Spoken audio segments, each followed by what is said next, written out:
Thank you very much, Salma.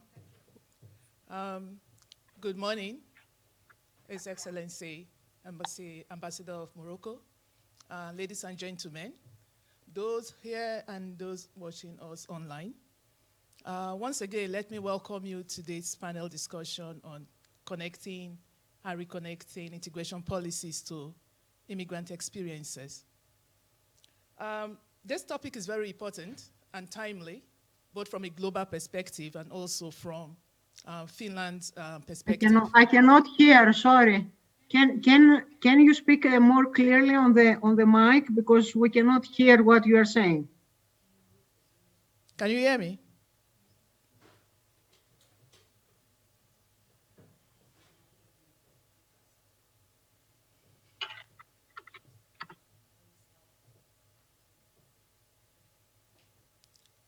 Let me know when to continue.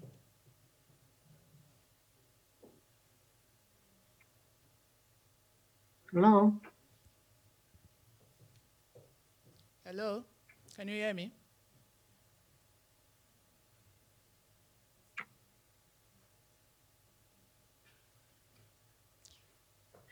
I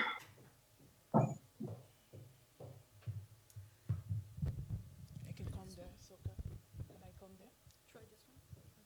Maybe I should go there. Hello? Can you hear me? Hello? Is this better?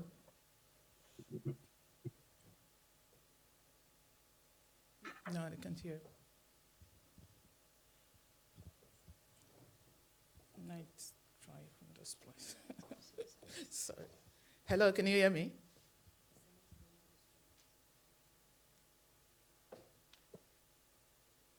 There is a lot of background noise when you are talking, so we don't get clear what you are saying.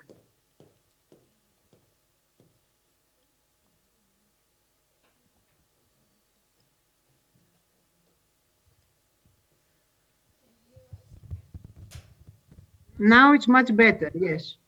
Can you hear me? Hello?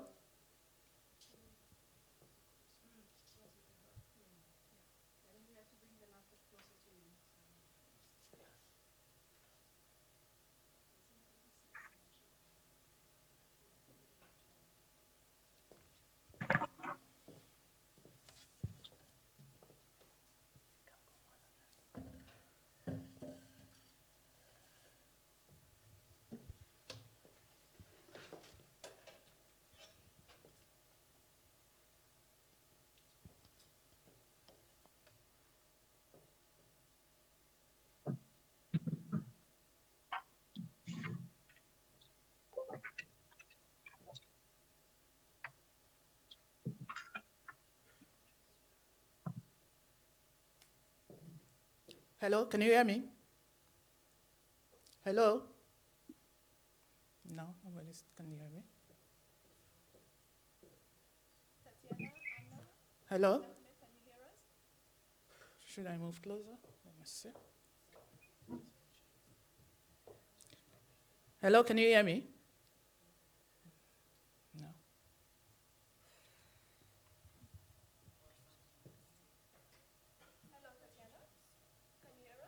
Yes, I can hear you now very well, but there is another voice which is very much in the background. I think you have to bring your laptop, if you have a laptop, closer to your mouth or closer to you, so we can hear clearly what the instructions are.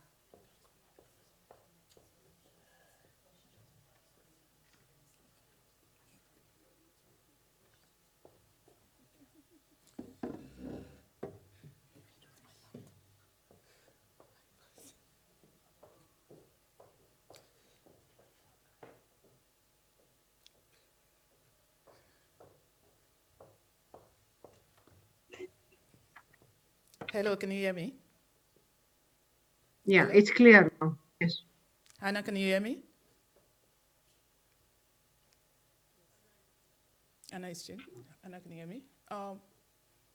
Tatiana, can you hear me? I can hear you, yes. Anna, your microphone is muted. Anna, I can hear you, so okay. Anna, can you hear me? Hannah, can you hear me? No. Mr. Skim, can you hear me? Yes. Okay, so Anna. Hannah, can you hear me?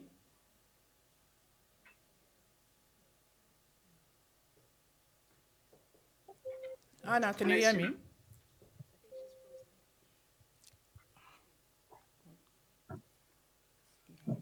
You need to, can you unmute her mic? Because if you are in control of the session, you can unmute her mic yourself.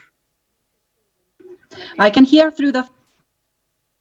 Okay, I think she's frozen, but she could probably hear us.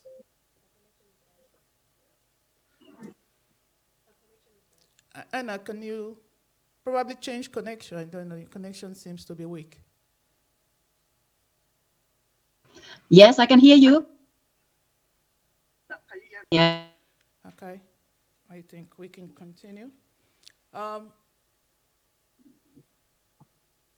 Okay, before I present the panelists, I just give a little background to this panel. Like I was saying, the topic is very important and timely, both from a global perspective. Can you hear me? Yes. Yeah. Anna, can you hear me? Okay. Okay. So a little background to the, and sorry for all of this. I think it's part of our life now with the restrictions on COVID. Yes. We are getting used to hybrid programs that are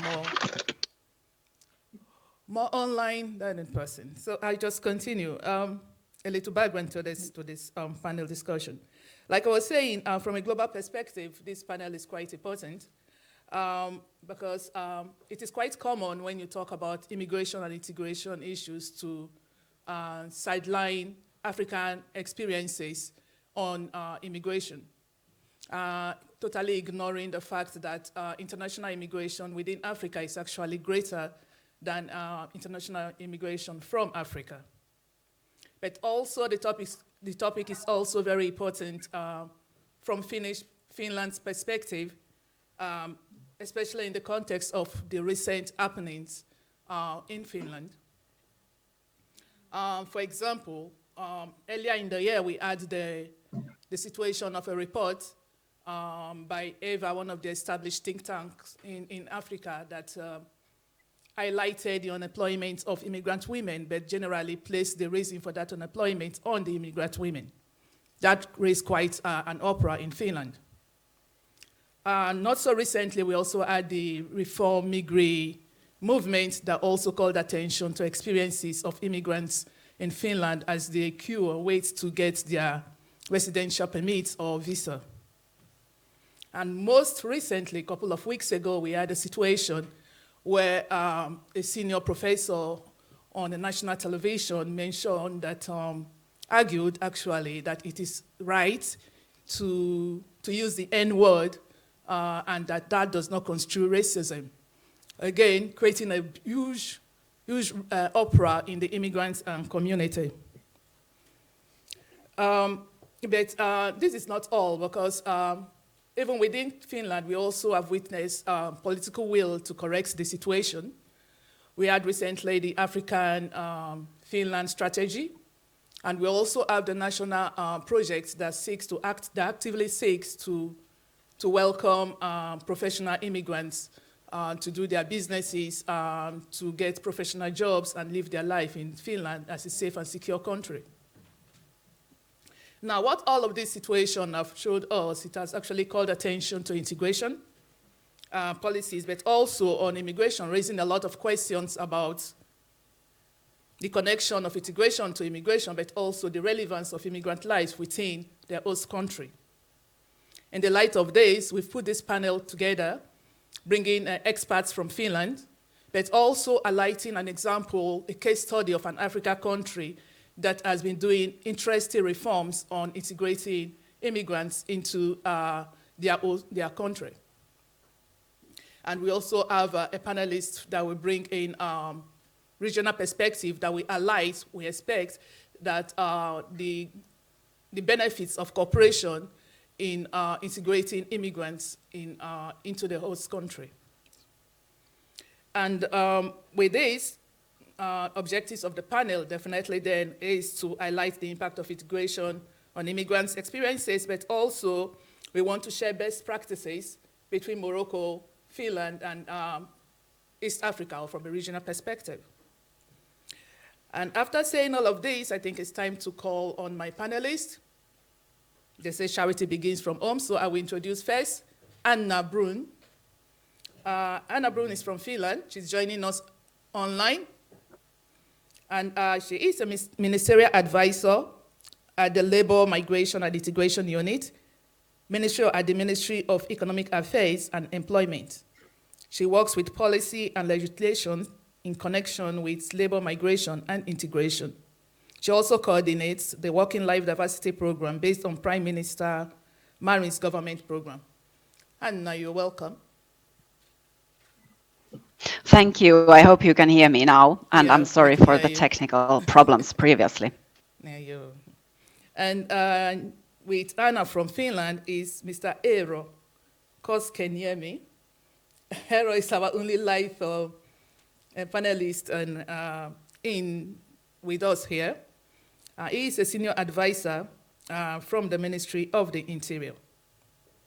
And to join Eero here, to keep Eero company, we have may I still call the ambassador? The ambassador of Morocco.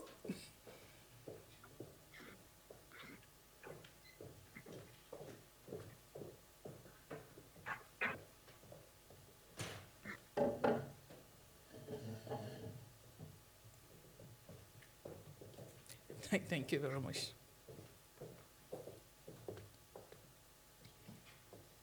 And then from East Africa, bringing us a regional perspective, is Mrs. Tatiana Aji Emmanuel. Pardon my pronunciation. She is a senior regional specialist for labor mobility and human development. Her area of expertise range from migration governance and policy, migration management and irregular migration, labor migration, and a host of others. In East and Horn of Africa, she's working closely with government and non-government stakeholders on migration governance, policy, programming, as well as the Nairobi process, a regional initiative on harmonization of labor, migration policies, and migrant workers' rights. You're welcome, Tatiana. Thank you. And last but not the least is Mr. Hamed Skem.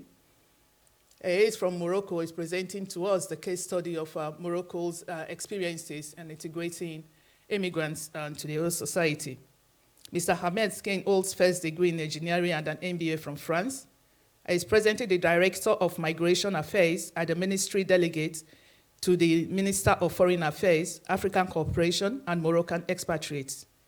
Prior to that, he was in charge of mission to the head of governance at the Ministry in charge of Moroccan Expatriates and Migration Affairs. Welcome, Mr. Hamed. Thank you. Okay, so I'll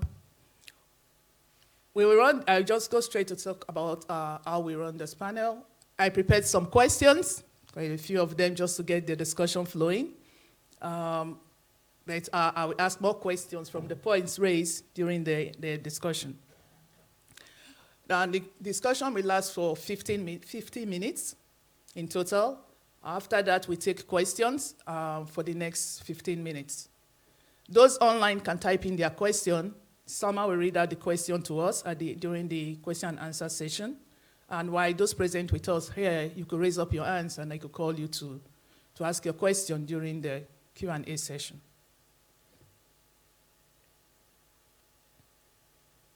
They always say, if you want to read an interesting book, you can either start from the beginning.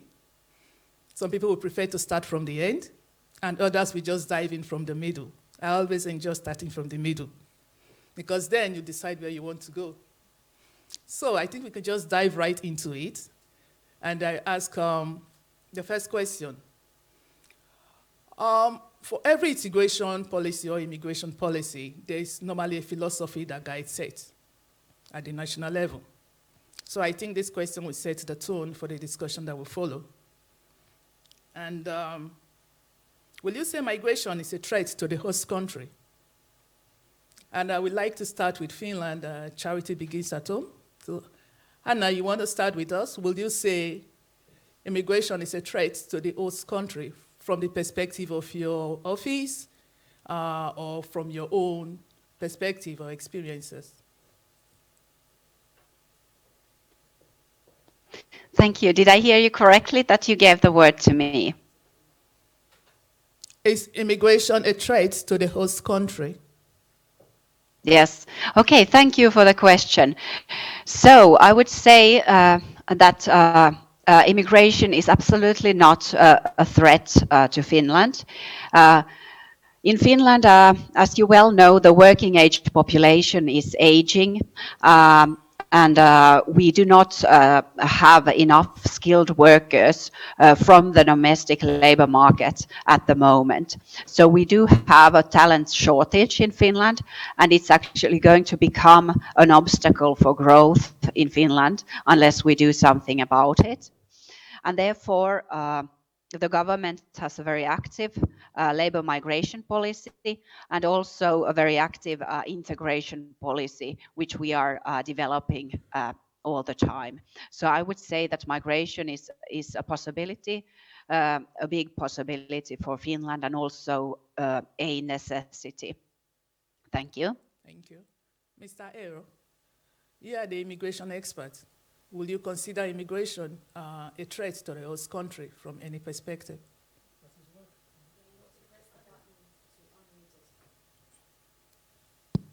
Okay, thank you. First of all, thanks for the Embassy of Morocco and IOM for having this seminar and panel. I think this is kind of discussions that are needed in Finland more than before.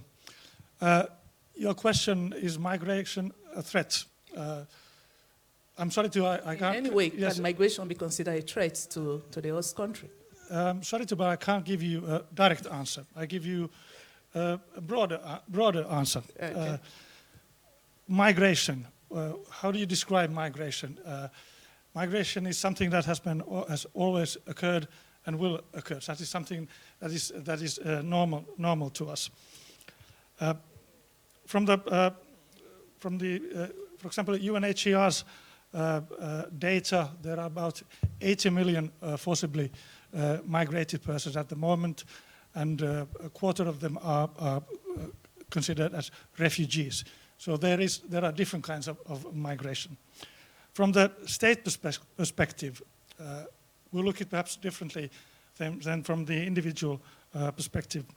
We look at the legal migration, we have the illegal movement, and in even some cases there is sort of acceptance of illegal movement within a country.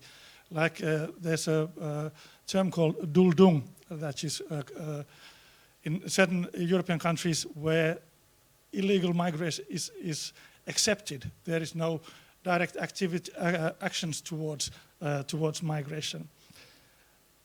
From the individual perspective, there is the voluntary movement, and there's the forced movement. So there you have a different view on migration. When it comes to migration as a phenomena, we also talk about smuggling, trafficking. These are the phenomena that we are all aware of. And globally, or perhaps not even globally, from the Finnish perspective, we have always migrated to nearby countries like Sweden, a bit further, Germany, Canada, USA, Australia. That has been the sort of the common phenomena when you talk about migration. Globally, migration. I mentioned Finland. I can name different kinds of migration examples, just to name. Mr. Errol, sorry. Yes. Is any of these different types of migration you've mentioned, can we consider all of them or few of them as threats to the country? I will give you some examples why I take up this view. We have the migration in Turkey. We have in Iran, in Kenya, Libya, United States, Canada, Australia, Hungary. the view on migration in all of these countries is different. So to give an answer, whether it's a threat depends on where you look at it. What is the migration? Is it the country of origin, transit, destination? How do If you we look say from it? in Finland, if we say, is it a threat to Finland specifically, will you consider immigration a threat? I would say that I would look at, again, a bit more broader perspective. Sorry to give you this answer. Migration is a complicated, it's a multifaceted phenomenon. So there is no direct answer whether it's a threat. So it we depends can on who you ask it from. You can take. Perhaps sorry to continue this. But I'm asking it from you, Mr. Aero, I mean, apart from your perspective, but also in your office. But from what you're saying, I could take it like migration is, from your perspective and the perspective of your office, it's a complicated threat to the host country. But we'll come back to that. It's a complicated phenomenon. Phenomenon, not threat. Okay, so you still, okay, we'll come back to that. Mr. Skim, in Morocco, the immigration and integration policies has been dubbed a royal strategy with a human face. Within Africa and even globally, that is what is known, the new changes that is made, the reforms that are going on in Morocco. So from the perspective of those reforms, and also with the knowledge that Morocco is both a host country and a transit country, mostly now a host country. Would you say that immigration is a threat to Morocco as a country? Mr. Skim, can you hear me? Let me take that again. Yes. Should I take it again? Good morning. Good morning. Thank you for the invitation. I couldn't participate face-to-face as planned due to new travel restrictions from Morocco and all the world, but I'm happy to join remotely. To answer your question, first I would talk about Moroccan national immigration and asylum policy. The national immigration and asylum policy is in line with the structural measures initiated by Morocco since 2013. Actually, in recent years, in the last 2 decades, the Kingdom of Morocco has moved from a country of departure and transit to Europe into a country of destination. And last 2013, following the National Human Rights Council recommendations of its thematic report on the situation of migrants and refugees in Morocco, His Majesty the King Mohammed VI gave his high orientations to the government to develop a new global policy on migration and asylum issues consistent with international commitments and respectful of immigrants' human rights. And the Moroccan Government Council adopted the National Immigration and Asylum Strategy on December 18, 2014. The vision of this strategy is ensuring a better integration of immigrants and a better management of migration flows within the framework of a coherent, global, humanistic, and responsible policy. This vision is declined in 4 strategic objectives. The first one is facilitating the integration of regular immigrants. Second, updating the regulatory framework. Third, implementing an adapted institutional framework to implement this strategy. And last, managing migration flows while respecting human rights. There are 6 guiding lines or principles for this strategy: human approach, global approach, aspect of human rights, compliance with the international law, renewed multilateral cooperation, and shared responsibility. For this vision, there are 11 sectoral and transversal action programs sectoral programs like education and culture, youth and leisure, health, housing, social and humanitarian assistance, vocational training, employment, and some across programs like managing migration flows and combating human trafficking, international cooperation, regulatory and conventional framework, and the governance and the communication. Mr. Skim. To Hello, Mr. Skim. In the context of this this policy and strategy of Morocco, these reforms that you've been mentioning, how does the notion that immigration could be a threat to the host country, how does it apply? How do you understand this particular argument that is quite common? Will you consider from the perspective of these reforms that immigration is a threat to the host country? Or sorry, will you consider that immigration I is can't hear can you you hear very me? well. Hello? Can you hear me? This is Kim. Yes, yes. You can hear me? Okay. I said, I mean, you've been talking about the reforms going on in Morocco and the changes that are being done and how it's being implemented. I'm just asking, the philosophy behind those changes. Could we argue, could we say, from the Moroccan perspective, that immigration is a threat to the host country, to Morocco? No, Can you straightforward respond to the question, is immigration a threat yes. to Morocco? No, no, absolutely. It's not a threat. Migration is neither a burden nor a boon. While it poses challenges, an active migration management offers real opportunities for countries of origin, transit, and destination, as this contributes to the economic development of these countries, to their cultural enrichment, and to the consolidation of tolerance, dialogue, and mutual understanding among people. Actually, better governance of migration can reinforce the sovereignty of states and establish a virtuous circle that makes migration a lever of development that benefits both migrants and countries of origin, destination, and transit. And I remember that Ambassador William Lacey Smith Swing, former Director General of IOM,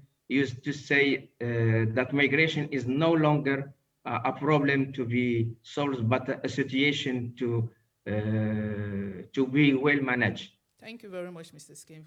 You've effectively directed our focus or the discussion from migration as movements of people or different types of migration to the management of immigration or management of migration. And so once again, you've brought us back to probably integration policies, because then if we don't consider migration as a threat, and rather we are focusing on the management on migration as what determines the outcome of what migration is to the host country, then we can move on to talk about integration policies. Anna, I know your office, from your office you work on integration policies. And from the responses to the question if immigration is a threat to the host country, you could see that it could be mixed. From the perspective of integration, perspective of your office and in Finland, how would you respond in terms of integration to this notion, first of all, that immigration could be a threat? It's a complicated issue, but then that means it could be a threat to the host country. Or to the other perspective that immigration is not a threat to the country, but it is the management style of immigration that could actually determine the outcome of immigration. How will you respond to that from the perspective of integration policies? Okay, so if I heard you correctly, you asked how the integration policies are connected to this immigration To the and whether it should be management of and the management of yeah. migration. Yes, yes. So in Finland, we do have policies for both migration, immigration, as well as integration. And I would say that the both of them are very closely interlinked, especially if we, for example, at our ministry manage both labor migration as well as integration policies. We do see these both policies on a very daily basis, closely interlinked. And I would say that integration policies, of course, are an important aspect of a well-functioning migration system. But of course, also they do have a sort of, they are important as they are. Because when you talk about well-functioning integration policy, you talk both about the individual coming to the country, you talk about, I think, the sort of the societies, the groups of people coming here, but you also talk about the receiving society and how it changes through migration and how integration can support that. So I would say that the two policies are very closely interlinked. Okay, thank you very much. Thank you.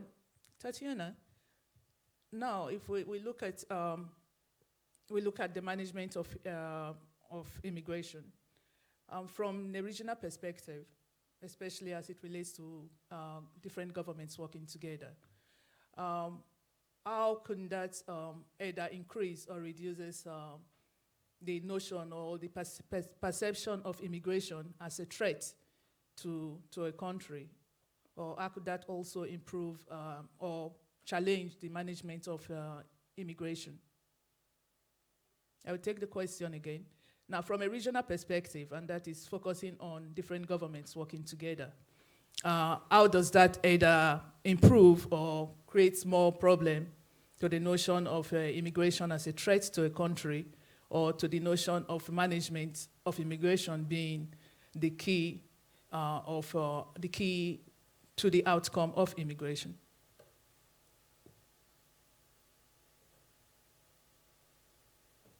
I think you're muted. Okay, if you can repeat the question, because closer to the microphone, because it was coming with a vacuum, will be great.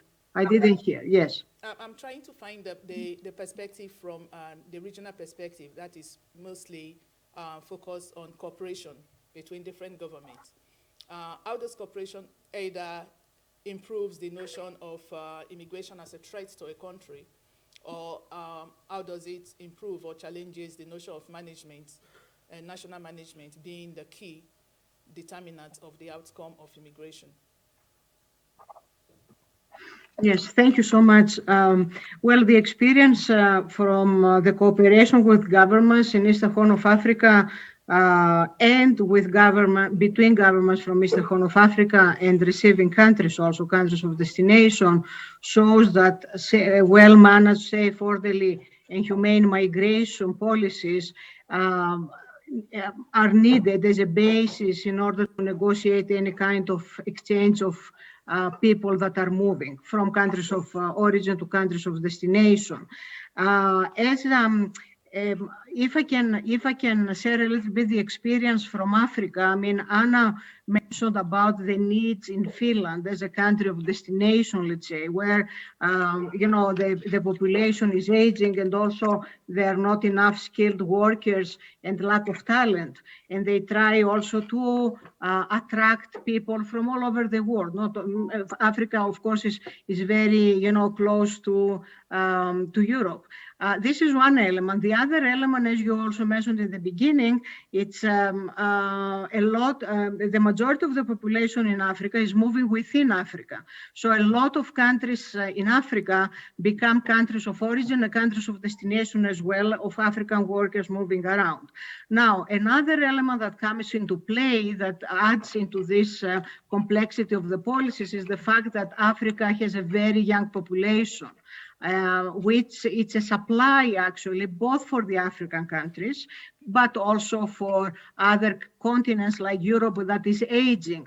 So someone has to form orderly, let's say, management procedures in order to be able to identify the skilled, semi-skilled or low-skilled workers that are needed in countries of destination, and identify also the channels and form the channels, the regular channels for people to move safely.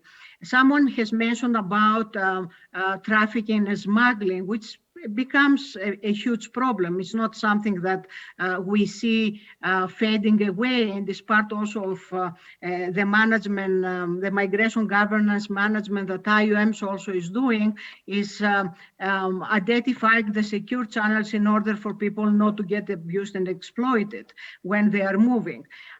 So all these elements, and I think Anna also mentioned about their approach in combining policies on migration, immigration, and integration.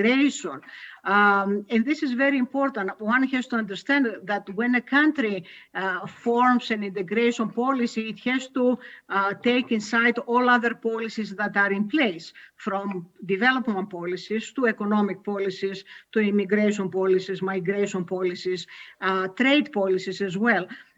It's not something that stands alone as one element. And just to mention that cooperation of the governments is very important. I mean, IOM is working on a whole of government, whole of society approach involving government and non-government stakeholders in this notion of migration management and, of course, at the end, integration. The role of the civil society, for example, in diasporas in host countries is very significant for proper integration of the new groups of migrants that are coming, and also creating the basis for the society to accept the newcomers, because the diasporas in particular hold, let's say, a lot of power because their existence is long-term. So for a newcomer is a point of reference. Like a good point of reference are also the consular services and the representations that the countries of origin are having in countries of destination. So all these elements, and many others, of course, are forming the migration governance framework that countries, receiving countries, and countries of origin are engaging. At the end of the day, one has to recognize that migration is increasingly a significant factor for the achievement of sustainable development. I mean, societies are thriving because they become very enriched by different cultural aspects and also different skills that people are bringing and different cultural backgrounds. And this is what makes our work a little bit more global. In particular, for the Finnish government, I would like also to praise the Finnish government, because in Eastern Horn of Africa in particular, we have large diaspora programs that are enriching both, let's say, the country of destination, which is Finland, but also the countries of origin, and I will explain how. I mean, we have this return of qualified nationals that the Finnish government is financing in Eastern Horn of Africa. And what that means? It means that people that have migrated in Finland a long time ago, and they're they have been integrated in the Finnish structures, and they are Finnish citizens now, and they are coming from different countries in Africa. They become beamers of knowledge and sharing of experience in different sectors. In Finland, we have programs that, for example, Somali doctors, Finnish Somali doctors, or Finnish Somali educators are coming to Somalia to work with the Somali government in hospitals and schools in order to increase the capacities of the national people, but also give them another aspect in looking into their capacity development and the development of the country. This by the integration of these people years back, because now we are talking for a program that functions almost 20 years, it's amazing, because those people are taken out of the structures of the Finnish society, being migrants themselves many years ago, integrated into the Finnish system, that are traveling to their country of origin to offer something. Thank you very much. At the same time, yeah, okay. sorry? Yeah, you can finish that. Yeah. So this is part, yes, I would like to close here that this is an example of how, integration of earlier generations into a host country is working to the benefit of the countries of origin through well-structured programs and through well-structured policies that are negotiated or discussed between the two countries. So over from my side, thank you so much. Thank you very much. I want to come back to Eero. I want to ask, from the immigration perspective now, how do you actually connect your work or your concerns about immigration, which has to do with movement of people into and outside Finland, right? How do you connect this to the integration policies, the integration of the immigrants, which look at their lifestyle and their access to opportunities for their well-being? How do you connect this in Finland, within Finland's Finnish system?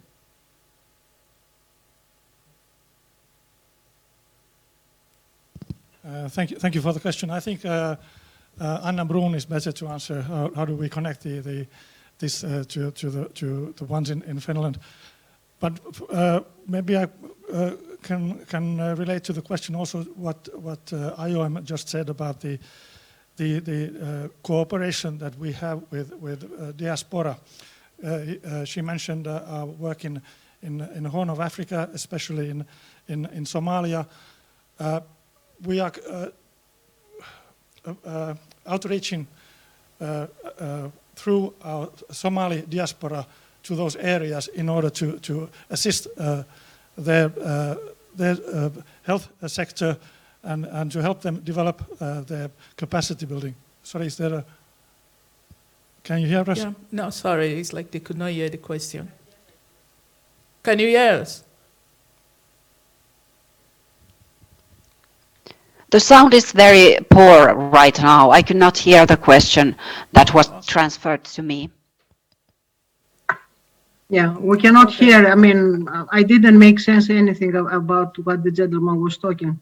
Can you please come closer to the microphone on the tablet or the laptop? Eero is speaking. Yeah, I said it's nothing. They can't hear him speaking. Oh, okay.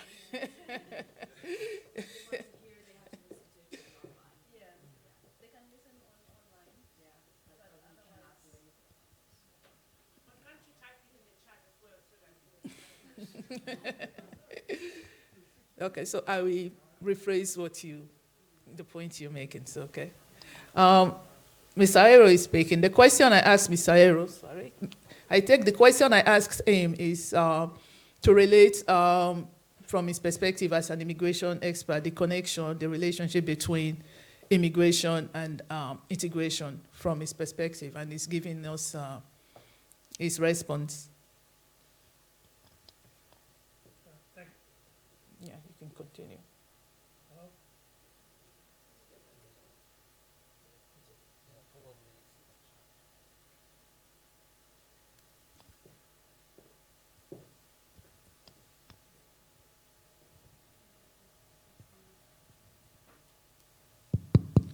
Okay, thank you for the question. I think the best person to answer this would be Anna Brun, but perhaps I can look at from the migration perspective.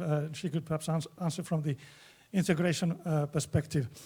From the migration perspective, how we see the migration movement as such, how do we relate to it, for example, in areas like Horn of Africa, to migrants coming from Horn of Africa to Finland. From the migration authorities, we try to outreach towards diasporas, for example, Somali diaspora, like the example that was given by IOM colleague, and to with their help to support the governments, to support the governments in those fields. For example, health security. We are trying to have the sort of a win-win situation where we can assist those persons who are in need of help in Somalia in person, or or governments in supporting the health sector. Also, by the help of Somali diaspora in Finland to assist and to make use of their migrant knowledge in the phenomena of migration as a whole. Those persons who are in Finland, for example, Somali migrants, have had their integration experience in Finland and perhaps use their knowledge and expertise, transferring that to areas in Horn of Africa, and make best use and spread that knowledge towards persons and governments in Horn of Africa. Thank you, Mr. Aero. Like when I think of immigration and how we should connect, I think what comes to my mind really is the focus on the maybe programs to invite more immigrants to Finland. The process is to say that immigrants that are in Finland, they are able to process their visa or residence permit on time and with maybe minimal and difficulties. And I think one thing I find really interesting in Finland's system is the separation between integration and immigration, but I will come back to it. When Tatiana was talking, when she was giving a point, she called my attention to the role of stakeholders in this process of migration management. And normally when we talk about the stakeholders, we look at diaspora association or NGOs. But we don't often think about the embassies or consular as playing a part in this process of immigration management. So I want to ask, sir, what role, how does your embassy, the Moroccan embassy, how does it contribute to the process of the integration of Moroccan citizens, but also generally African immigrants in Finland? Yes, thank you for...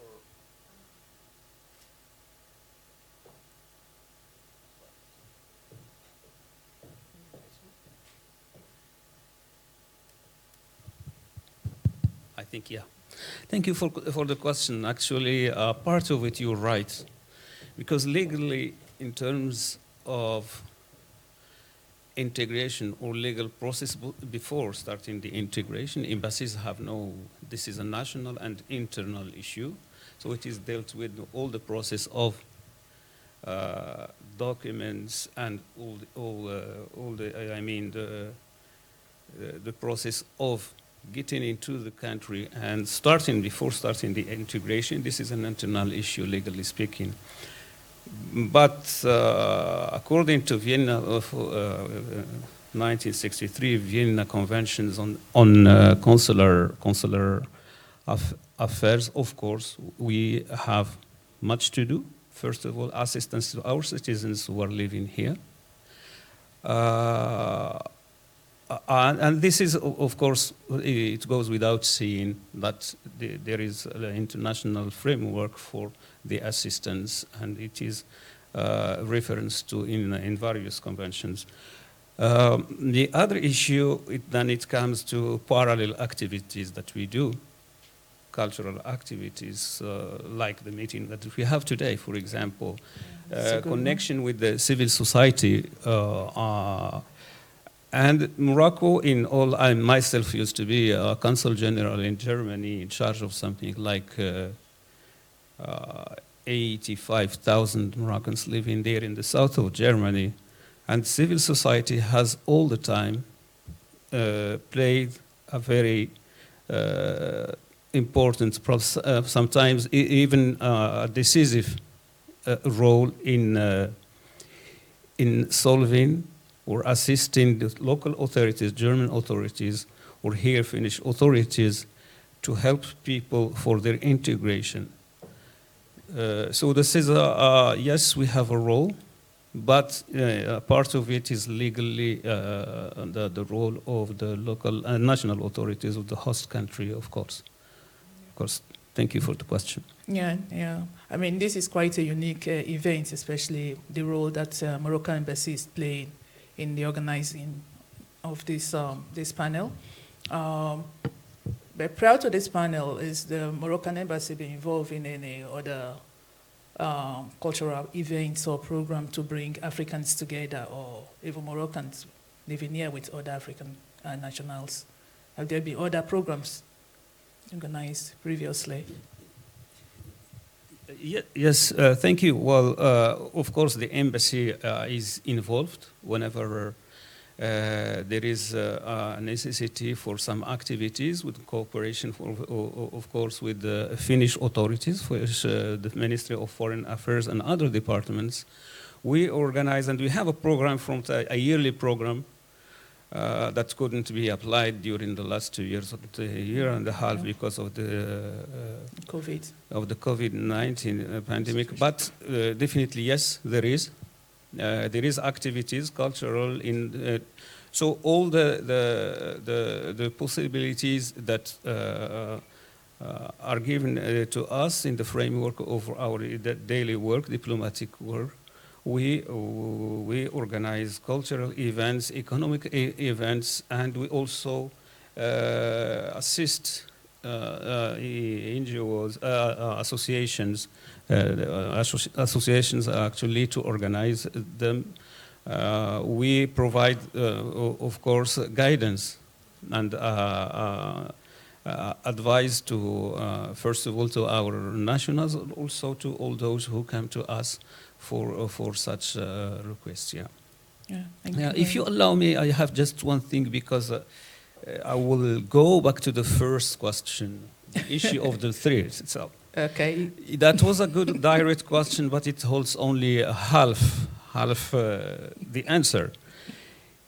Yes, I can assume that migration, whatever the kind of migration is, could be a threat, not only for the hosting country, but also for the transiting country, but in only one case, when it is related to phenomena like trafficking in persons, like organized crime, like terrorism. Yes, in this case, it's a very big risk, and it's a threat for everybody who is involved, including the migrants themselves, who are victims in this case. So just to clarify this from a global perspective, I'm not answering. But this is the situation actually. Yeah, that's definitely, from that perspective, we could see maybe not just immigration, because we've also had terrorist attacks coming from citizens of countries, but of course, definitely terrorism or insecurity is a threat to any country. But one will not want to say it only comes from immigration, because it's also, citizens are also involved in a lot of extremism as it relates to security and terrorism. Thank you very much for the cultural events. I didn't know about so many going on. But I'll bring us back to the question on integration. I hope you can hear me online. Tatiana, Mr. Skim, Anna, can you hear me? Everybody can hear me? Can you hear me online? Now it's much better, yes, but I couldn't hear a lot of the things that the gentleman said. Yeah, but I hear you now. Okay. So I'm bringing us back to the question on integration and immigration. And Anna, I want to ask, because Aero kind of redirected me back to you, and the connection between integration policies, or actually the processes and institutions responsible for integration policies in Finland to immigration regulations and rules. Is there a connection? I mean, if we look at integration focusing on the life,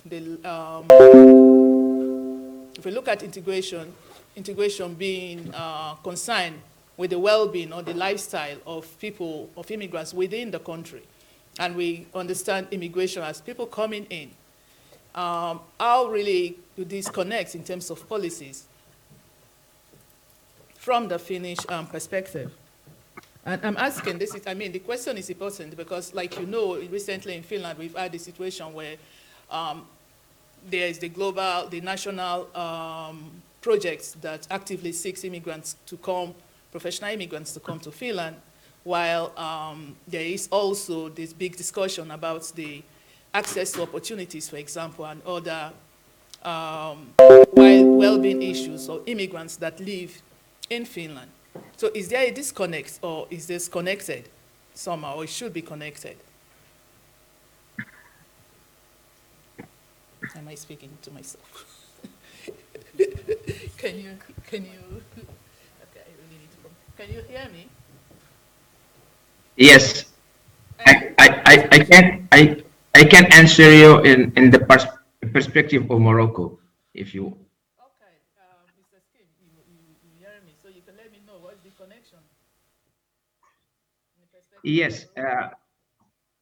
yes, the connection, and integration, and the immigration for the national policy in Morocco. We have a governance mechanism that includes all the bodies. It's the governance mechanism of the national immigration asylum strategy that comprises three bodies with additional prerogatives. There is an interministerial committee on Moroccan expatriates and migration affairs, headed by the chief of the government. We have also a steering committee, and we have four program committees that dealing with the 11 programs in this strategy. And if you want, I will give you some key achievements in last year's dealing with this strategy. For example, in the field of education, integration in education, we took operational measures to facilitate the educational integration of migrant children, regardless their administrative situation, if they are irregular or illegal.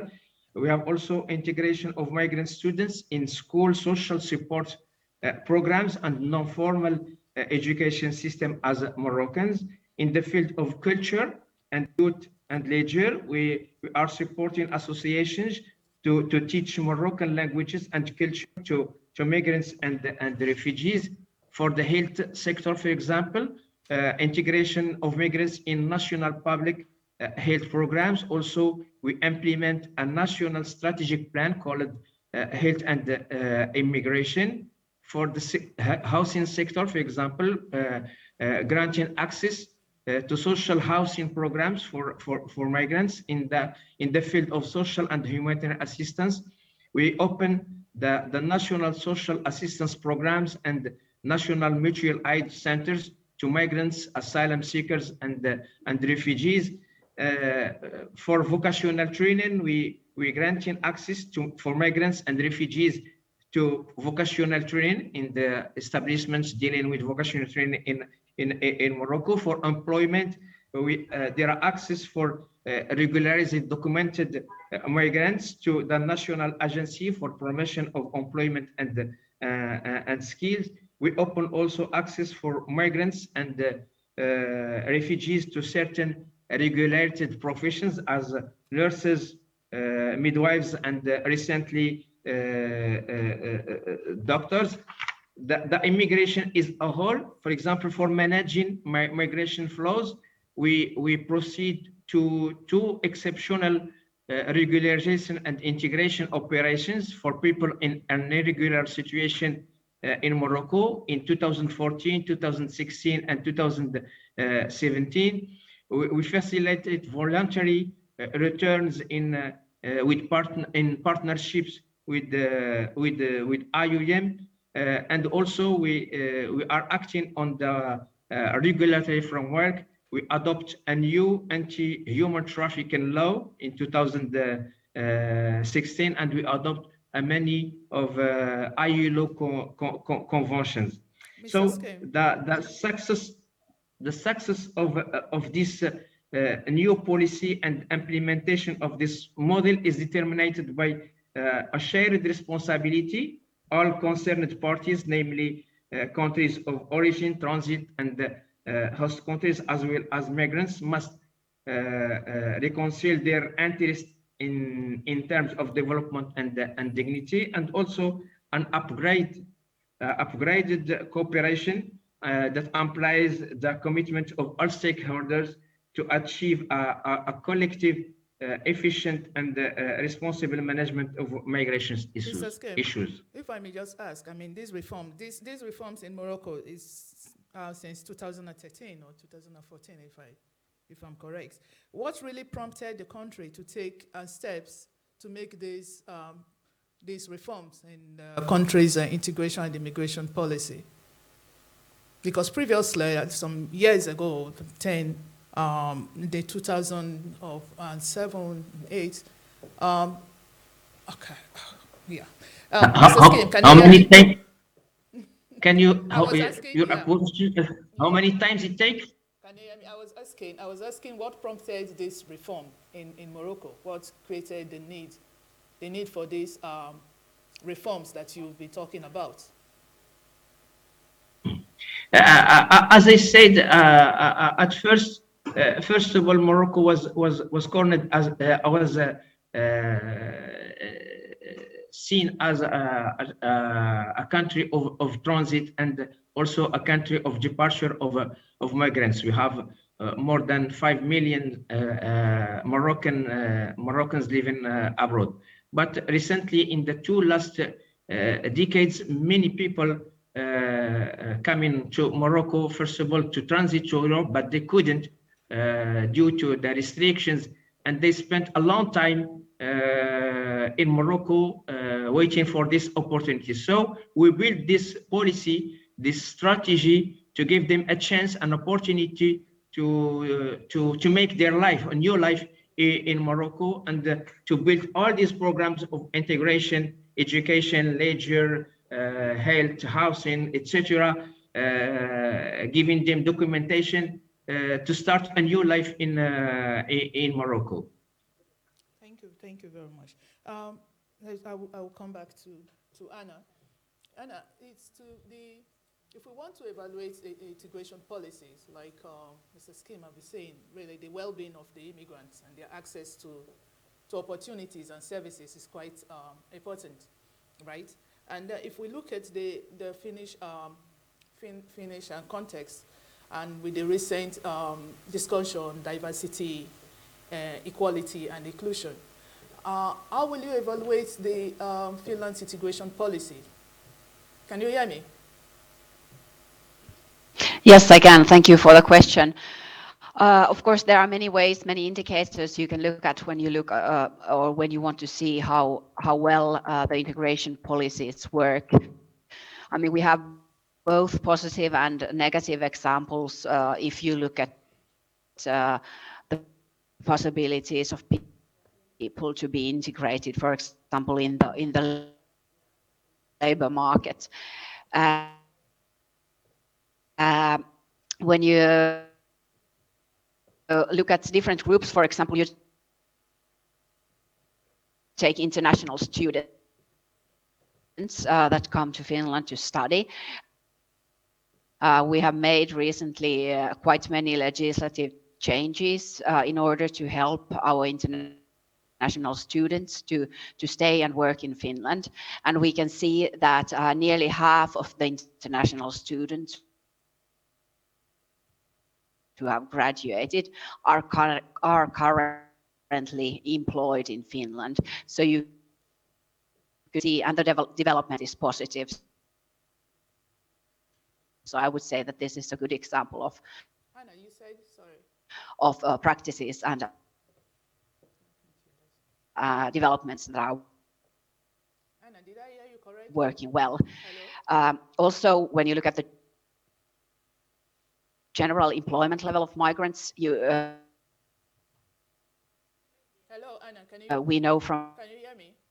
statistics that the longer the people stay, the better the possibilities are to be employed.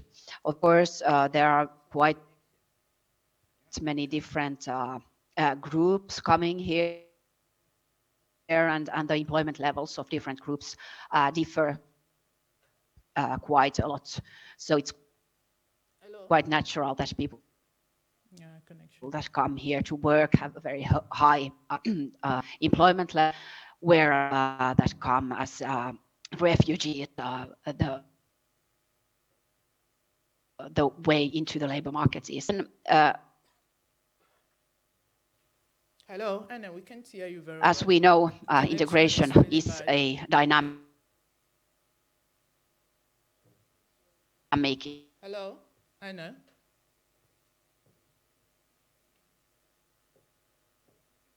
society and the attitudes and the sort of service Hello, can you hear me? is available also, and Can you hear me? Hello? yeah, Yeah, yeah. So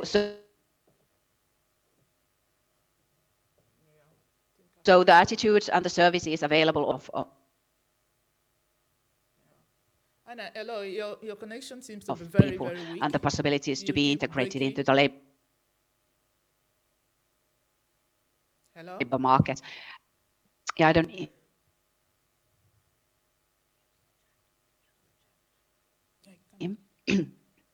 I can't hear you right now.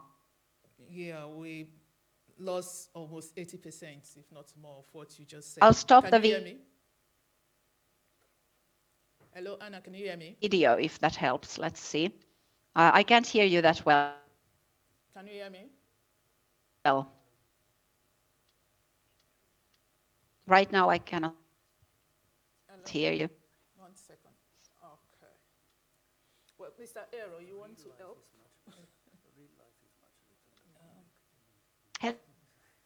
I got the statistics from. Hello. Statistics from. Okay.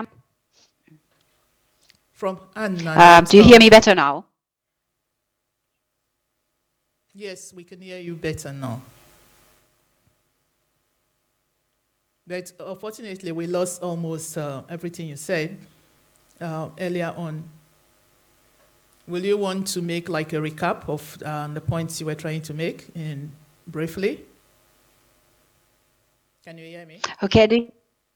Yeah, can you hear me better? Yeah, we can hear you.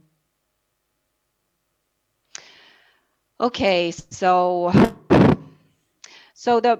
I think the basic point is that as the speakers before me have said, integration policies are a very cross-cutting issue.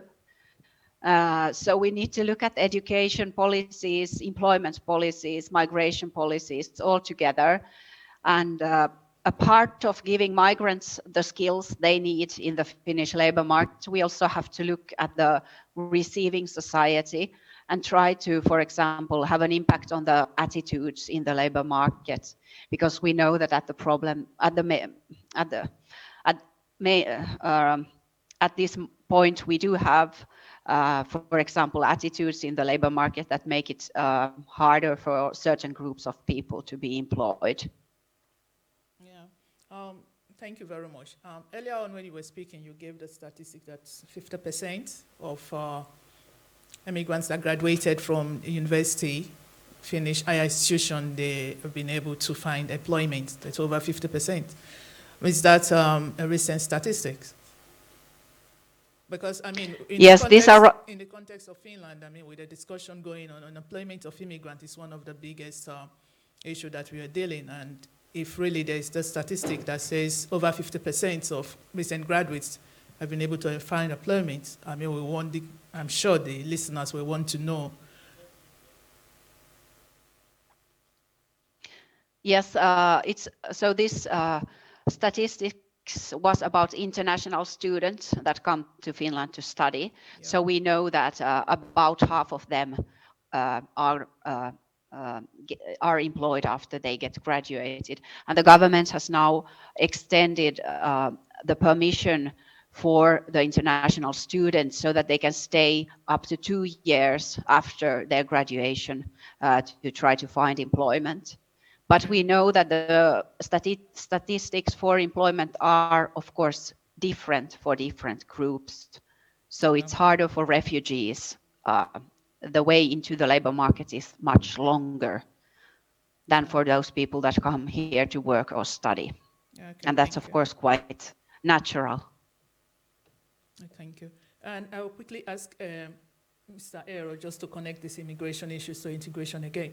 So what do you think really of this idea that immigrants within Finland are struggling to find employment, for example, and like Hannah mentioned, changing attitude also within the citizens is also an important aspect of it. But at the same time, there is this immigration push to actively seek professionals outside Finland to move to Finland.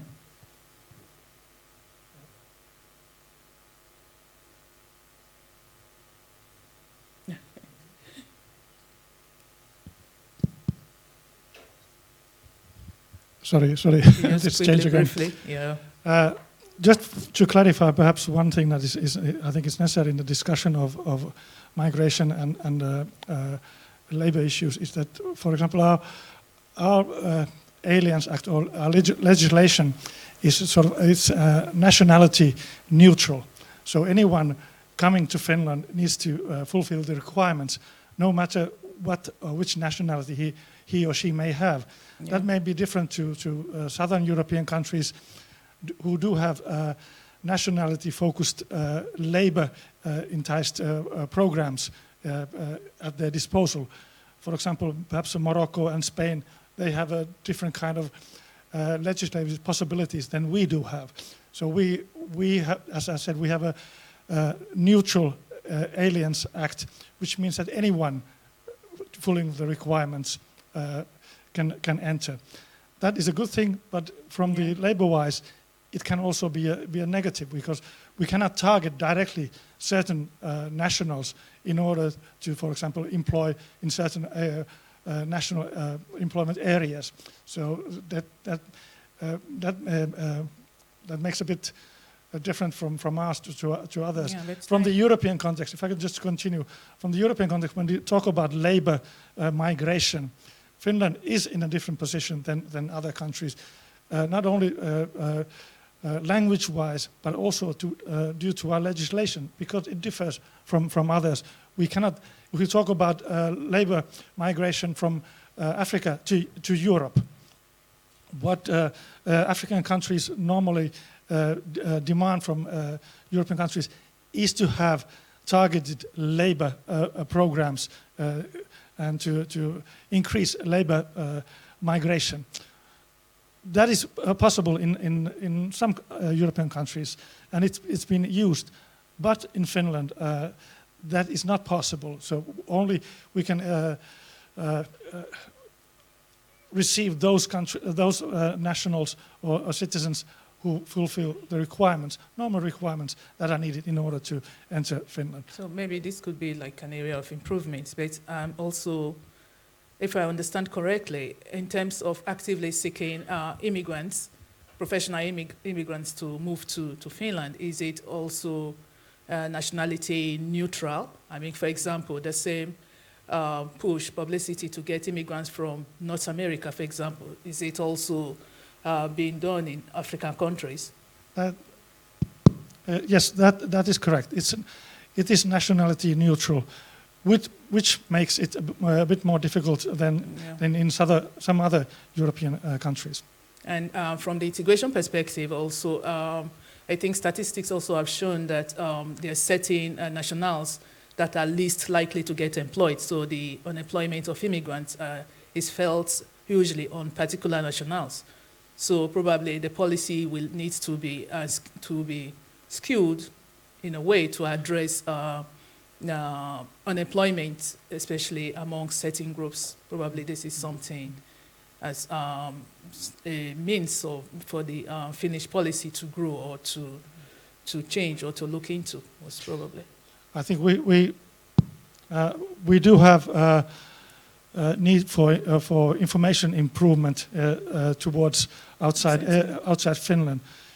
We are doing as much as possible with the Ministry of Foreign Affairs, with the Ministry of Labour, but it seems that we are perhaps not the best country to apply for migrants to look for labour, and I think we have much to improve in this respect. Yes. But anyway, just to make it clear that, of course, definitely integration also challenges that immigrants face is also not just access to the labor market, but also, of course, they have intersecting sectors, like, for example, access to health, but also social issues in terms of discrimination or even racism also. But I'll quickly, I think this should be the last round, ask Mr. Skem, in the case of Morocco, what are the, I mean, if you can tell us briefly, like the challenges or, I mean, the opportunities, how you've been able to deal with the integration of different categories of immigrants. Because like Anna Broom pointed out, we have immigrants that move to the host country for studies, and there are some of them that are refugees. But she argued that this will have, of course, I guess that is true also, different integration experiences. So in the case of Morocco, how have you been able to manage these different categories of immigrants, both refugees and those that move to Morocco for studies? And how have you kind of integrated both immigrants into the society? Did you, I don't want to believe, did you get me? Hello, Mr. Skem? Yes, If I understand your question, is about how many categories of immigrants we have and how we deal with them. Yeah, have you been successful? So you can just briefly let us know. I think we have. Yes, or the national strategy is open to all immigrants, but if you want, we have three different categories of migrants. There are categories that were in Morocco trying to transit to Europe, and they are convinced that their project failed. So this strategy is for them to start a new life in Morocco with different program of integration in education, housing, health, etc. Also, there are kind of immigrants that want to go to transit to Europe in different ways, and Morocco, as you know, has the responsibility to protect its borders, also to respect its commitments about its neighbors. So there are border monitoring, dismantling of networks that dismantling human trafficking and migrant smuggling networks, border monitoring, abortion of illegal departure attempts, and the rescue at sea, and also a program for people that want to return back to their country of origin. We have a program with the IOM for these people. Thank you very much, Mr. Skem. I think once again, your points, I mean, the Moroccan experience, you've always emphasized the flexibility of management style as key to the integration rather than the different categories or the immigrants themselves and how they migrated. I think that is what I'm getting from you. If I ask Tatiana, this is the last take, what is your, especially from Tatiana, are you with me? Can you hear me? Okay, great. From the perspective of cooperation, what do you think will be the advantage of, for example, a bilateral arrangement between a country like Finland with some countries in Africa in terms of the integration of the immigrants from that country that lives within the host country? Will you vouch for bilateral agreement or will you prefer this nationality neutral approach that Finland is taking? Well, in Eastern Horn of Africa, we have formed almost a year and a half ago with the participation of the governments, the Regional Ministerial Forum on Migration, which advocates also for the use of bilateral labor migration agreements. Of course, you know, countries, they have the sovereign right to decide what and how they wish to engage with countries of origin, with countries of destination, and vice versa. Now, the framework of the bilateral labor migration agreements, it involves a variety of arrangements. I mean, BLAs, as we call them, the bilateral labor agreements, are more formal and legally binding, but there are options for countries to negotiate MOUs, cooperation agreements, and other kind of memorandum of understanding when they engage in pooling resources. The forms depend on the negotiation between two governments, in fact, because this is taking place on the level of ministers of foreign affairs, and of course in collaboration with ministries of interior, ministries of labor, and other ministries that are involved. And also, you know, they define the supply and demand. For example, what the country needs and what the countries of origin can provide as well on the needs of the countries of destination. However, what becomes important, and this is something that we are working recently, it's the notion of international migration law and human rights frameworks that can shape this kind of agreements. We have seen some cases of negotiations between different countries, not necessarily in the EU, but other regions as well. That sometimes when the agreements are on the level of simple agreements or memorandum of understanding, sometimes the migrants' rights are jeopardized. And people are found, you know, in difficult kind of situations. So as IOM, we do advocate. We have to, yeah, just when it was getting more interesting, but we've run out of time.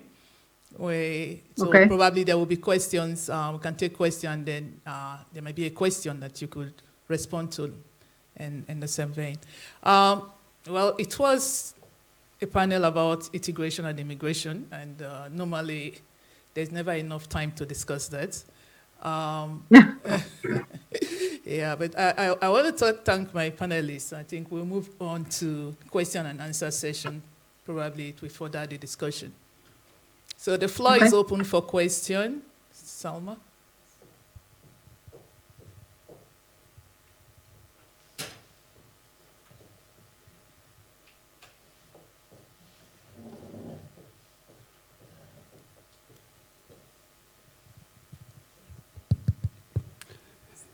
Yes, good morning or good afternoon. My name is Dr. Ari Petejavaara, and I would like to ask Mr. Eero a question that Finnish, it's a very strange language. Only 5 million people are speaking Finnish.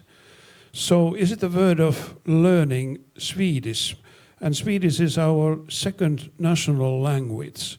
When we discuss it about these records, how can we integrate in Finland? Can you type the question so we can see it at least, because we cannot hear it well? Can you type it on the box, on the chat box? Okay. Can you hear me? Yeah. The question was directed to Mr. Eero, and is concerning the use of language as a means of integration. The gentleman asked if the use of Swedish will not make it easier to integrate immigrants in Finland, seeing as Finnish language is spoken only by 5 million people. I hope I got the question right. Okay, I think I can give my answer, but I think that Anna Brun can give a better answer to this one. The question of language has been on the table for a long time. This is nothing new. We all are aware that Finnish language is not perhaps the language that most Europeans or globally want to learn. So if they come to Finland, they find it a bit strange that they will have to learn Finnish language. However, we have noticed also the phenomena that in the Swedish-speaking area of Finland, they tend to, there's a tendency that those migrants, labor migrants who stay in that area, they tend to learn the Swedish language.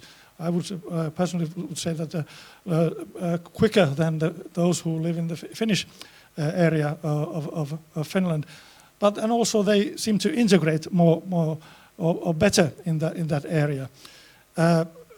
And for especially the Swedish-speaking area where there is berry picking or farming or agriculture sector, there the migrants who arrive there seem to have more knowledge of the language that is necessary there than those that live in the Finnish-speaking area. But I think that Anna Brun can perhaps give a better answer to the overall discussion on the language. However, the language discussion continues. It's been there, it's been discussed for a long time, also in the public field, whether Finnish language is actually needed. Wouldn't one suffice only with the English language? I cannot predict what will happen in the future. I would see that there are certainly areas where Finnish language shouldn't be mandatory, that you could manage also very well with English. But the legislation stands as it is at the moment, and I'm not certain whether there is political will at the moment to change it. There certainly are political parties that are totally against changing that one, but also some that would like to have it changed. But perhaps Anna Brun can give a more precise answer to this one. Thank you. Anna, do you want to add something to that? Yes, I'm sorry, I couldn't hear the answer altogether, but according to the Finnish Integration Act, it's possible to integrate in Finland both, or either in Finnish or in Swedish. Of course, as Mr. Koskaniemi answered, there are different areas where the languages are in a different role, and also we don't have services in all areas. So in Swedish-speaking areas, there are more courses in the Swedish language than there are, for example, in multilingual or bilingual areas. But if there are courses available, it is possible for the individual to actually learn the Swedish language. And some people also choose to learn both Finnish and Swedish. And it's of course always important to also look at the employment situation in each area. So what are the possibilities to find work in the Swedish language, for example, in the area where the migrant lives? Thank you. Thank you.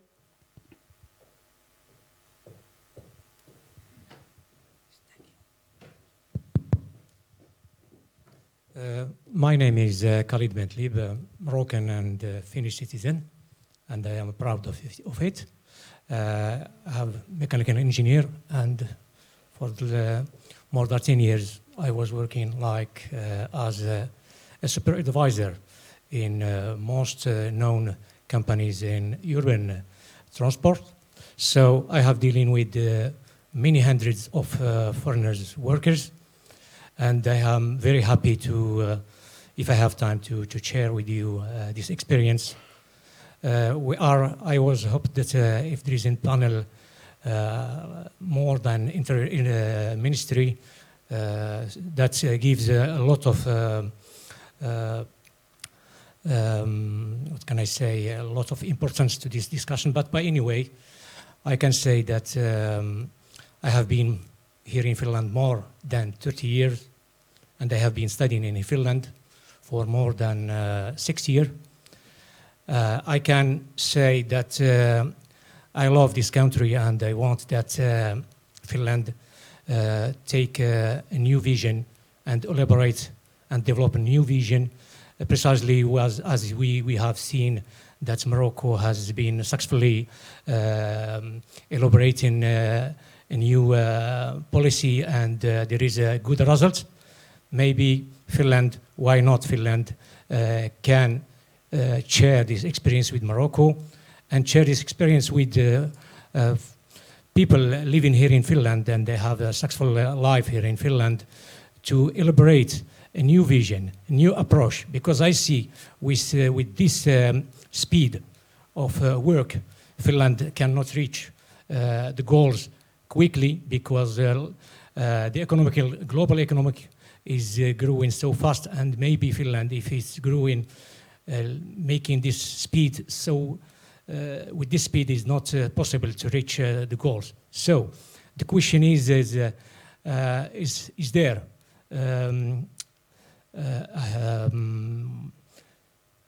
a hope that Finland can take courageously and with take contact or take measures to use foreigners? Because me, I have experience with a lot of foreigners. I see that they haven't get yet the opportunity that they have and they should have here in this country. But I see that a lot of attractive measures that are done by Finnish authorities, but it's not enough to reach those goals. So if there is possibilities to use those experiences, Morocco, Africans, all foreigners living in Finland, in some meetings to discuss and to have enough time to discuss about this issue, that can lead to a new Finnish vision for foreigners. Because only legislative things, they are done, but result they are still, we have to still to wait. This is the first question. The second question, that are the foreigners a threat for Finland? I see that anybody can deviate from the right way if he feels himself not correctly, what can I say? I try to translate from Arabic to French to English, but anyway, the threat, nobody can, some people can deviate. There are Finnish foreigners, we are in the same level. Terrorism have no nationality. So that Finland had to do a lot of things in the grass field and to do a lot of job. Only to have politics and some things like that, it's good, but in the grass field, it must Finland to do the job. There is a lot of things to do. Are they ready to do something for that? Thank you. Thank you.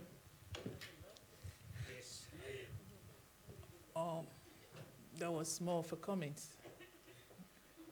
And I think that was more of a comment, and I think the point is clear that Finland needs to do more in terms of integration and the attitude or approach to integration and to immigrants in the society needs to change, and that the time is now, and that Finland cannot delay anymore, and they could learn from the Moroccan perspective, experience on how they've managed to integrate immigrants and how they change their attitudes towards immigrants generally.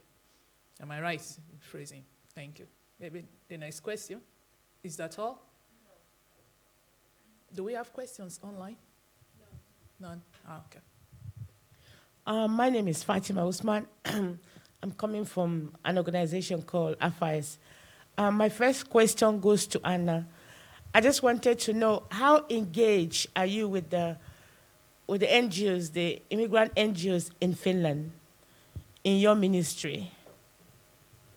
And then my second question is to the man who is like, I don't remember his name, from the foreign ministry.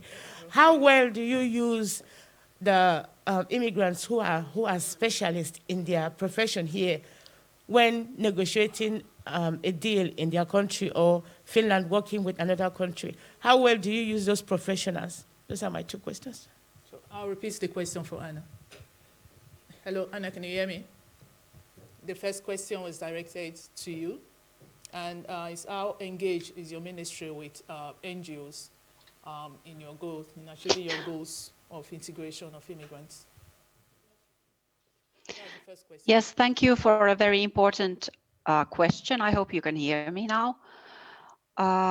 So the Ministry of Economic Affairs and Employment, we have established a program called the Partnership Program, which aims at increasing cooperation between different actors in the integration field.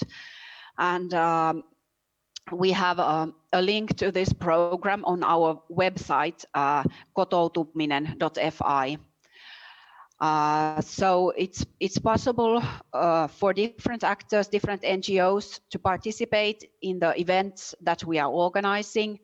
For example, last week we had an event with the Arabic speaking community about a new vocabulary that we have given out a few weeks back. So we also had an event with the Russian speaking community. So we are having this kind of common events with different NGOs and different communities on a regular basis. And also every time we are preparing a new policy, it is possible for different NGOs to give their views on the policies. This is something that the government does in every sector, but for of course in the integration field it's very important as well. We also work together with Ethno, which is the advisory board for ethnic and advice relations also. Hello, Anna. Thank you. I think we can move on to the second question. Hello? Anna is up. Can you type that we are moving to the second question? Okay, Mr. Iro, you can take the second question. Hi, my name is Alexandra. First of, yeah. Just a minute. I think okay. Fatima, you had two questions? Yeah, so after this question, then we come to you. If I can sort of answer to both of these questions from the Ministry of Interior point of view. Diaspora, we are also part of Ethno, as Anna, the organ Anna just mentioned. From the Ministry of Interior, we do have contacts and I would say rather regular discussions with NGOs on questions of migration and immigration. But as for diaspora, we have found a certain problem. For years, we have had several discussions on diaspora, but the problem we find ourselves before is we don't hear the clear voice of diaspora. There's been a long time. There was a parliament trying to be established, a migrant parliament, which somehow fell. I personally found it very interesting to hear what the parliament would have produced as a voice of diaspora. At the moment, what we hear is groups of people amongst the diasporas, how they feel, what their voice is. Especially certain nationalities that are divided into certain or several groups, which do have different voices, which they present to us. So what we find difficult is we don't hear a clear voice or clear message. We hear different messages with from on different areas. That we find a very annoying or difficult to move forward with a clear proposal. At the moment, what I see as a near future solution is we are at the moment discussing amongst ourselves to renew the legislation, the Migrant Aliens Act legislation.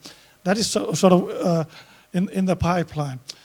But to do that, we certainly need to hear the voices of the society. Not only those who are who have been living here for a long time, but also those who have recently arrived in Finland.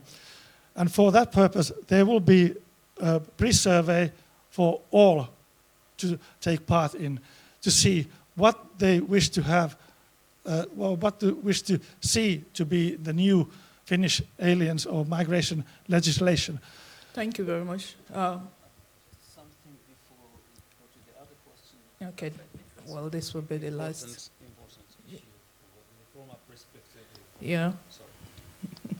Yeah, so from a member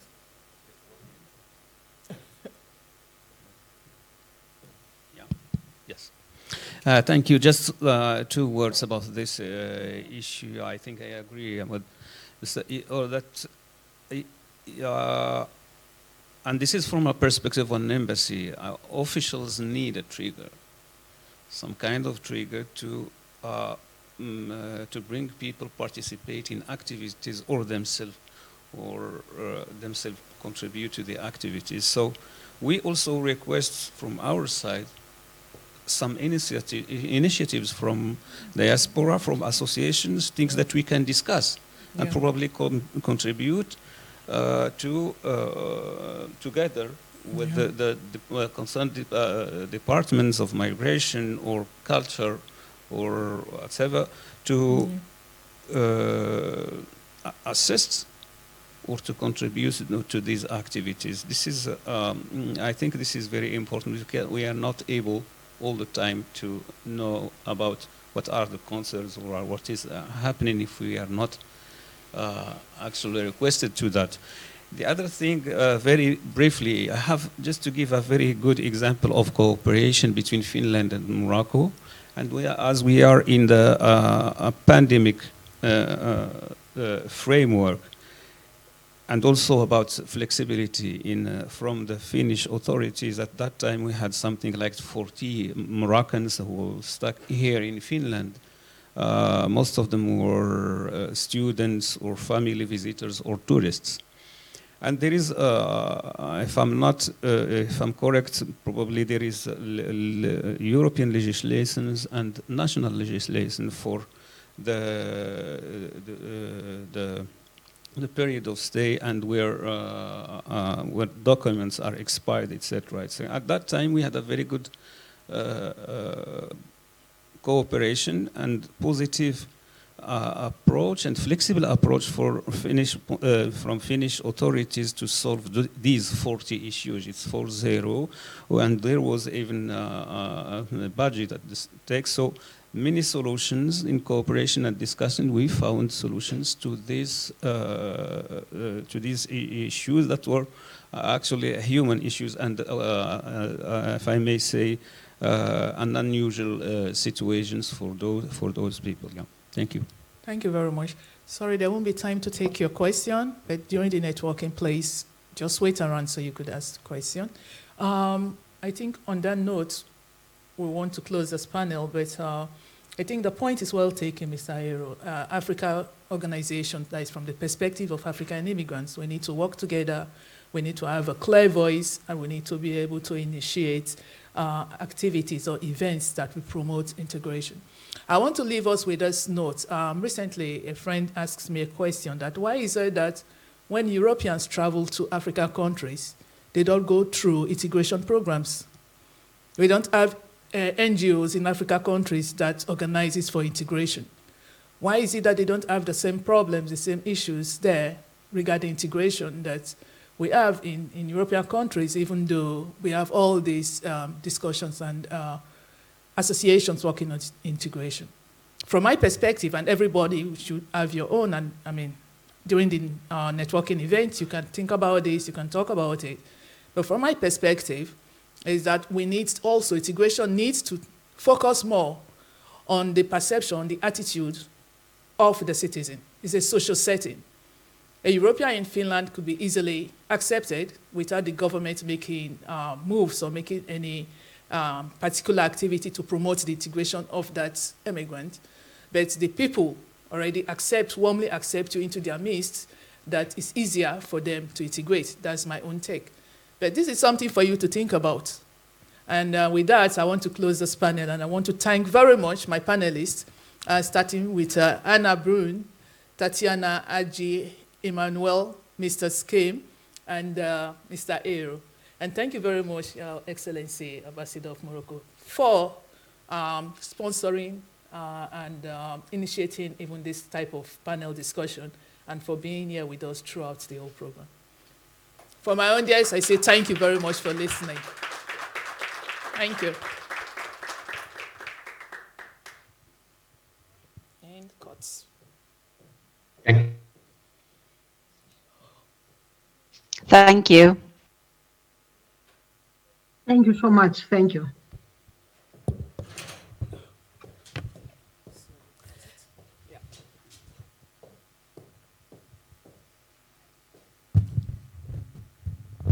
I would like to thank everybody for coming today, and we are sorry for all the technical difficulties that we had.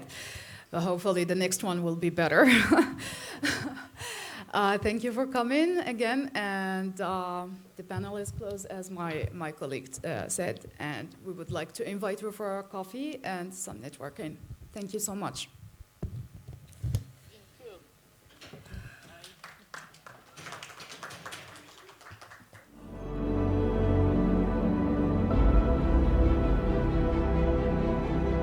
Now is the time to ask the right questions. In any endeavor, there's always the ground and the tipping point. Ensuring stability for a high economy takeoff.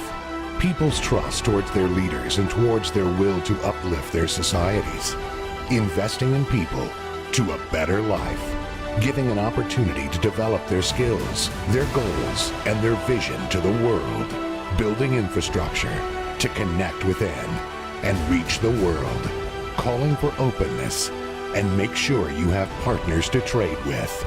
And then there is the uniqueness. It could be your history, it could be your diversity, it could be how strategically you're located, it could be your culture, it could also be your dedication, or it could be your natural resources. But first and foremost, to reach the heights, you need a vision, great ambitions. Stay focused and stick to the plan. Build upon the assets. Value the old and embrace the new. Keep on growing talents to face challenges. Always be sure you can fuel the growth and that you have partners to overcome drawbacks together. Now is the time to